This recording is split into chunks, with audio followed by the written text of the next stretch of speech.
ಶಿರಾನಗರದ ಕನಕಪತ್ತಿನ ಸಹಕಾರ ಸಂಘದ ಅಧ್ಯಕ್ಷ ಉಪಾಧ್ಯಕ್ಷ ಚುನಾವಣೆಯಲ್ಲಿ ಅವಿರೋಧವಾಗಿ ಅಧ್ಯಕ್ಷರಾಗಿ ಬಿಕೆ ಮಂಜುನಾಥ್ ಹಾಗೂ ಉಪಾಧ್ಯಕ್ಷರಾಗಿ ಕಡೆಮನೆ ರವಿಕುಮಾರ್ ಆಯ್ಕೆಯಾಗಿದ್ದಾರೆ. ಕನಕಪತ್ತಿನ ಸಹಕಾರ ಸಂಘದ ಮುಖ್ಯ ಕಾರ್ಯನಿರ್ವಹಣಾಧಿಕಾರಿ ಚುನಾವಣೆ ಪ್ರಕ್ರಿಯೆ ನಡೆಸಿದ್ದು ಅಂತಿಮವಾಗಿ ಅಧ್ಯಕ್ಷರ ಹಾಗೂ ಉಪಾಧ್ಯಕ್ಷರ ಆಯ್ಕೆಯನ್ನ ಘೋಷಿಸಿದ್ದಾರೆ.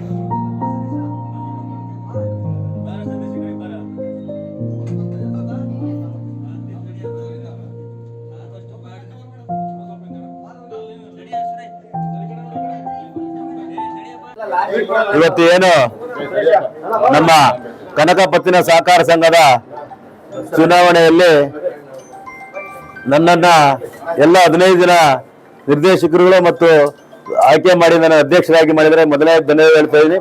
ಅದೇ ರೀತಿ ನನ್ನ ಜೊತೆಯಲ್ಲಿ ಉಪಾಧ್ಯಕ್ಷರಾಗಿ ಕಡೆಮನೆ ರವಿವಾರ ಆಯ್ಕೆಯಾಗಿದೆ, ಅವ್ರಿಗೂ ಸಹ ಧನ್ಯವಾದ ಹೇಳ್ತಾ, ಮತ್ತು ಇವರಿಗೂ ಸಹಕಾರ ಮಾಡಿರ್ತಕ್ಕಂಥ ಎಲ್ಲರನ್ನ ಸಂಘದ ನಿರ್ದೇಶಕರುಗಳಿಗೆ ಅಂದ್ರೆ ನಮ್ಮ ಮಾಜಿ ಅಧ್ಯಕ್ಷಗಳಾಗಿರ್ತಕ್ಕಂಥ ರಂಗನಾಥ್ ದಾಸಪ್ಪನವರು, ಡಾಕ್ಟರ್ ಮಂಜಣ್ಣವರು, ಎಸ್ ಎಲ್ ರಂಗನಾಥ್ ಅವರು ಮತ್ತು ಎಲ್ಲಾ ನಿರ್ದೇಶಕರಿಗಳಿಗೂ ಸಹ ನಾನು ಧನ್ಯವಾದ ತಿಳಿಸ್ತಾ ಇದ್ದೀನಿ. ಸಂಸ್ಥೆ ಆರಂಭ ಆಗಿ 25 ವರ್ಷ ಆಯಿತು.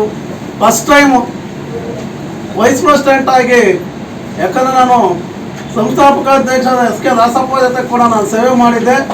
ಸಂಸ್ಥಾಪಕ ನಿರ್ದೇಶಕ ಅಂತ ಬೇವನಹಳ್ಳಿ ಮಂಜುನಾಥ್ ಅವರ ಜೊತೆ ಈಗ ಉಪಾಧ್ಯಕ್ಷರಾಗಿ ಸೇವೆ ಮಾಡ್ತಿರೋದು. ಅದಕ್ಕೆ ತಾವೆಲ್ಲ ಸಹಕಾರ ನೀಡಿದ್ದು, ಮೊದಲನೇದಾಗಿ ನಿರ್ದೇಶಕ ಮಂಡಳಿ, ಮತ ಹಾಕಿದಂಥ ಸದಸ್ಯ ವೋಟರ್ಸು, ಮತ್ತೆ ಎಲ್ಲ ಸಂಸ್ಥೆಯ ಗ್ರಾಹಕರು, ಹಿತೈಷಿಗಳು ಎಲ್ಲರಿಗೂ ಕೂಡ ನಾನು ಇಲ್ಲಿಂದಲೇ ಶಿರಸಾಷ್ಟಾಂಗ ನಮಸ್ಕಾರ ಮಾಡ್ತಾ, ಈ ಒಂದು ಅವಕಾಶಕ್ಕೆ ತಾವೆಲ್ಲರೂ ಪ್ರತ್ಯಕ್ಷ ಮತ್ತು ಪರೋಕ್ಷವಾಗಿ ಕಾರಣ ಆಗಿರ್ತೀರಾ. ಈ ಆಪರ್ಚುನಿಟಿ ಕೊಟ್ಟದನ್ನ ನನ್ನ ಬದುಕಲ್ಲಿ ಯಾವತ್ತೂ ಕೂಡ ಮರೆಯೋದಿಲ್ಲ. ಈ ಸಂದರ್ಭದಲ್ಲಿ Ranganatha D Dasappa, S L Ranganatha, doctor Manjunath, Shivashankar S P, Suresha H, Bhanuprakash S L, Kanakaraju, Lakshman P L, Raghavendra H M, Pradeep, Triveni Raghunathaiah, Divya K C, Sushila Virupaksha ಹಾಜರಿದ್ದರು.